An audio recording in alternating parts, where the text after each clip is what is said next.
ಈ ಚಾನಲ್ಗೆ ಮಾಡಿ ಹಾಗೂ ನಿಮ್ಮ ಧ್ವನಿಯನ್ನು ಕಾಪಾಡಿಕೊಳ್ಳಿ. KPSC ಬದಲು ಹಿಂದೆ ನಿನ್ನೆದಲ್ರಿ, ಅದು UPSC ಬದಲಾಗಿ ಯಾಕೆ ಬರೋದಿಲ್ಲ? ಅದು ಇತ್ತೀಚೆಗೆ ಸ್ವಲ್ಪ ಮೊನ್ನೆ ಒಂದು ಸ್ವಲ್ಪ ನಮ್ಮ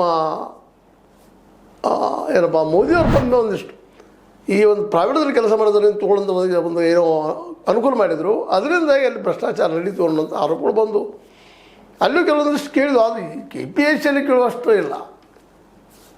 ಎಷ್ಟಪ್ಪ ಅದು ನಮ್ಮ ಕಾಲದಲ್ಲಿ ನಡೀತನ ಇತ್ತು ಅನ್ನುವಂಥ ವಾದಗಳು ಕೇಳೋದು ಬಂದಿದ್ವಿ. ನಾವು ಕೋರ್ಟ್ಗೂ ಹೋಗಿದ್ದಾರೆ, ಪ್ರೂವ್ ಮಾಡಿದ್ದಾರೆ. ಒಂದು ಸಿಕ್ಕರೆ ಸಾಕಲ್ರಿ, ಎಲ್ಲರೂ ಸಿಗ್ಲಿಕ್ಕೆ ಏನದ. ಆದರೂ ಸಹಿತ ಯಾರು ಸಿಕ್ಕಾರು ಹಿಡಿದು ಉಳಿದವ್ರು ತಪ್ಪಿಸಿ ಬಿಟ್ಟ ತಿರುಗಿ ಮಾಡಿದಾಗ ಒಂದು 8-10 ಮಂದಿ ಮಾಡಲಿರ್ತಾರೆ ಕೂಡಿ, ಅದ್ರಾಗ ಒಂದು 2-3 ಹಿಡಿದು ಉಳಿದವ್ರು ಬಿಟ್ಟು ಬಿಡೋದು ಅನ್ನೋಂಗಾಗ್ಯದ ಪರಿಸ್ಥಿತಿ.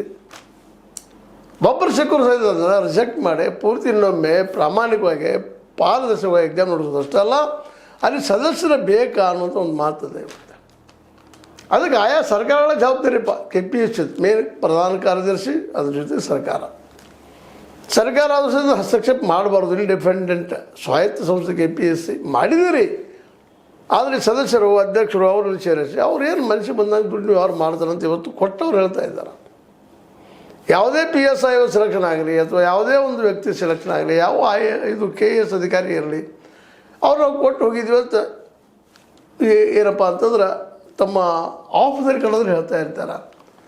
ಅವುಗಳೆಲ್ಲ ಪ್ರೂವ್ ಮಾಡೋದಕ್ಕೆ ನಮ್ಗೆ ಸಾಧ್ಯನೂ ಆಗೋದಿಲ್ಲ, ಅಷ್ಟು ಸೂಕ್ಷ್ಮ ನಡೀತದೆ. ಎಲ್ಲ ಬುದ್ಧಿವಂತರ ಲೋಕಲ್ಲೇ ಅದು ಆಗಬಾರ್ದಂಗೆ ಮಾಡಬೇಕಾಗಿದ್ದರೆ ಮುಖ್ಯದಿಲ್ಲ. ಮತ್ತು ಸರ್ಕಾರನ ಮಾಡೋದು ಇದಕ್ಕೆ ಜನಸಾಮಾನ್ಯರೆಲ್ಲ ಇದನ್ನ ಮಾಡೋದಾಗ ಕೊಡ್ಬೇಕಾಗ್ತದೆ. ಇವರು ಹುಡುಕಿ ಕೊಡೋದ್ರ ಮತ್ತು ಸರ್ಕಾರ ಯಾಕದ, ಪೊಲೀಸ್ ವ್ಯವಸ್ಥೆ ಯಾಕದ, ನಮ್ಮ ಇಂಟೆಲಿಜೆನ್ಸಿ ಯಾಕದ, CID ಏನು ಕೆಲಸ ಮಾಡ್ತದ, ತನಿಖಾ ಸಂಸ್ಥೆಗಳು ಏನು ಕೆಲಸ ಮಾಡ್ತಾವ, ಅವ್ರ ಕೆಲಸ ಏನ, ಪೊಲೀಸ್ ವ್ಯವಸ್ಥೆ ಕೆಲಸ ಏನ. ಒಂದಿಷ್ಟು ಜನರಿಗೆ, ಅಧಿಕಾರಿಗಳಿಗೆ ಅಥವಾ ಸದಸ್ಯರಿಗೆ, ಈ ಸದಸ್ಯರು ಯಾರು ಇವರು? ಎಲ್ಲ ರಾಜಕಾರಣಿಗಳಲ್ಲಿಯ ಮಂತ್ರಿಗಳ ಇನ್ನುಳಿದವರ ಸಂಬಂಧಿಕರು ಮತ್ತು ಅವರ ಸಮೀಪದವರು ಇದ್ದಿರ್ತಾರೆ, ಬಂದು ಸೇರಿರ್ತಾರಲ್ಲೇ. ಅದ್ರಾಗ ಕೆಲವು